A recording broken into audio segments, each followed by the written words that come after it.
Hi, everyone. This is BJ Smith from the Busy Marketer Podcast, coming to you from inside my studio with digital marketing news that you need to know right now.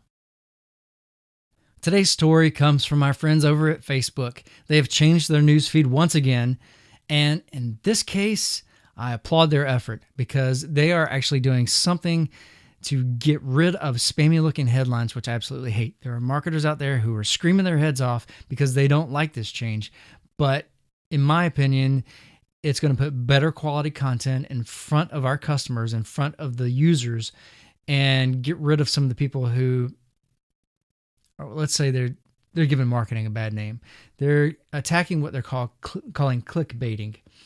So clickbaiting headlines, it's when a publisher posts a link with a headline that encourages people to click to see more without telling them how much information about what they will see.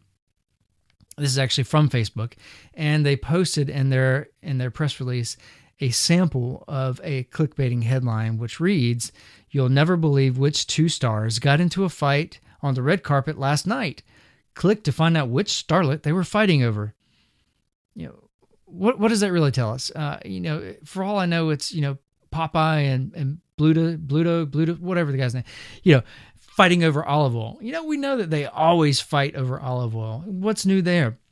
Chances are you click on that, you see this, it's not what you were expecting it was, and then there's an ad or a deeper article that talks about something that you may not even care about. The idea was that they gave you this teaser to get you to click on their link to show you something that you don't really care to see.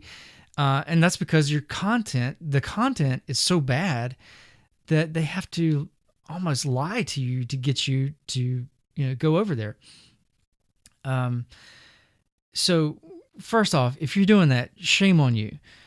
There's a couple ways that Facebook is going in and trying to figure out who's link baiting. And the first thing that they're doing is they're checking on likes and shares and comments on your articles. So if you're posting an article and people are clicking on it, because these clickbaiting headlines actually do get a high number of clicks, but if people are clicking on those links and they're coming right back to Facebook, Facebook's saying that, they're not reading these articles. These articles are not showing the information that people think they're going to see. It's not relevant information. They don't really care about this information. And again, if they're not clicking on, if they're not liking, if they're not sharing, if they're not commenting on the post, then obviously it wasn't relevant information for the user, and it really doesn't need to be shown in anybody else's newsfeed. The other thing they're doing is giving more weight, I would say, to the articles that use the add a link or post a link status. So when you go into Facebook, you're given the option of, status update, photo or video, and a link. You want to use that link option, or as you're typing in your status update, when you put a link, it'll show you it'll give you a preview of the information. Now, a few months back, we were all saying that you don't want to use that. You don't want to use that because what Facebook was doing was giving you this little bitty thumbnail image. It would give you a thumbnail from your article. It would give you the article headline, which was nice, and it would give you some teaser text, a little bit of copy from the actual article itself, which was a good thing. But the problem was the way that it was formatted in people's news feed, the small image and all that, it didn't really get a lot of interaction. So what a lot of us would do is we would create a graphic, and then we'd upload that as a photo into Facebook for our status updates. Then we would type our text into the description field for the photograph and put a link to the article in that description field. And that would garner us way more interaction, likes, shares, all that kind of good stuff. Well, these days, Facebook is giving you a larger image when you post a link. So you don't really need to go back and use that photo option anymore. It's giving you more context by using the headline and that text.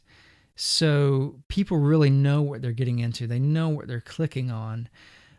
It's going to be, like I said, it's going to be weighted much heavier than the way we were doing it with either posting a link in a status update or using a photograph and posting the link within there. You actually want to use the link that gives you the larger now thumbnail.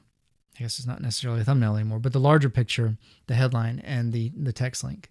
So 2 takeaways: no more link baiting. Provide quality content and show people what you're going to talk to them about in your posts, and they will click on it and they will engage with you, which is what you want. You don't want to turn people off by showing them, teasing them, and trying to tell them that they're going to get something that they're not going to get when they actually get to your article. And the other thing is, use that link. Make sure you're A/B testing. I'll be doing the same, making sure that I'm going to get the same interaction with that using the link update versus the photo update versus the unpublished posts within Power Editor. And that's it. Updates to Facebook. I like it. I think it's going to provide better content. And the less spam there is on Facebook, the more likely people are to click on everybody's content. So there you have it. You can get more information on this and other stories by visiting thebusymarketer.com/news. Be sure to subscribe. I'll be bringing you more digital marketing news several days each week. You can subscribe today on YouTube or via my RSS feed, or coming soon on iTunes and Stitcher Radio.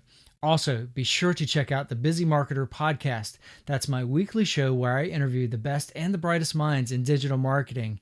Thanks for listening.